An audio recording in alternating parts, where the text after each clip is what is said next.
Senior నేత D Srinivas కన్నుమూశారు. హైదరాబాద్ లోని తన నివాసంలో తెల్లవారుజామున 3 గంటలకు ఆయన తుది శ్వాస విడిచారు. గత కొంతకాలంగా అనారోగ్యంతో బాధపడుతున్న ఆయన గుండెపోటుతో చనిపోయినట్లు కుటుంబ సభ్యులు తెలిపారు. నిజామాబాద్ కు చెందిన డిఎస్ కాంగ్రెస్ పార్టీలో అంచెలంచెలుగా ఎదిగారు.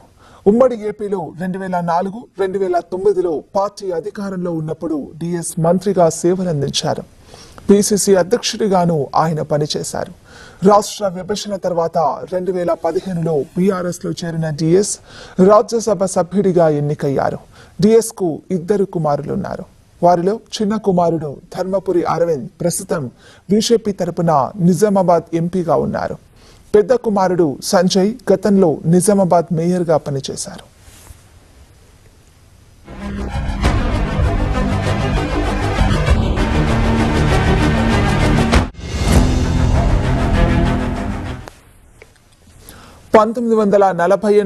సెప్టెంబర్ 27న జన్మించిన డిఎస్ నిజాం కాలేజ్ నుంచి డిగ్రీ పూర్తి చేశారు.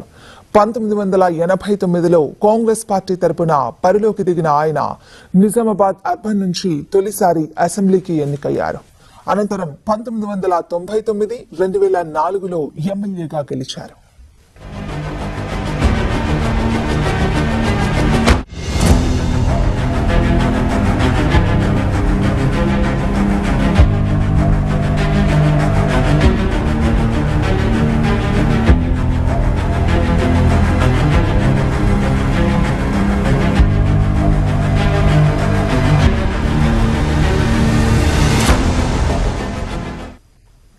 కాంగ్రెస్ సీనియర్ నేత డి శ్రీనివాస్ కన్నుమూశారు.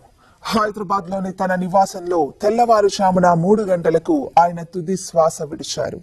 గత కొంతకాలంగా అనారోగ్యంతో బాధపడుతున్న ఆయన గుండెపోటుతో చనిపోయినట్లు కుటుంబ సభ్యులు తెలిపారు.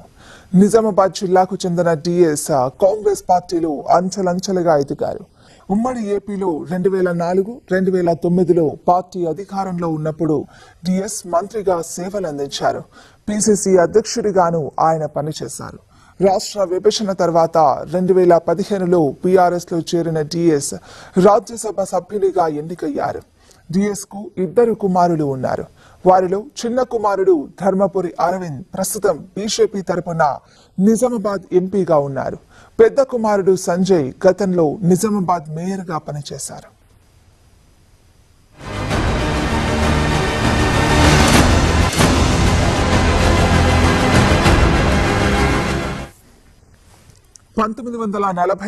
సెప్టెంబర్ 27న జన్మించిన డిఎస్ నిజాం కాలేజ్ నుంచి డిగ్రీ పూర్తి చేశారు.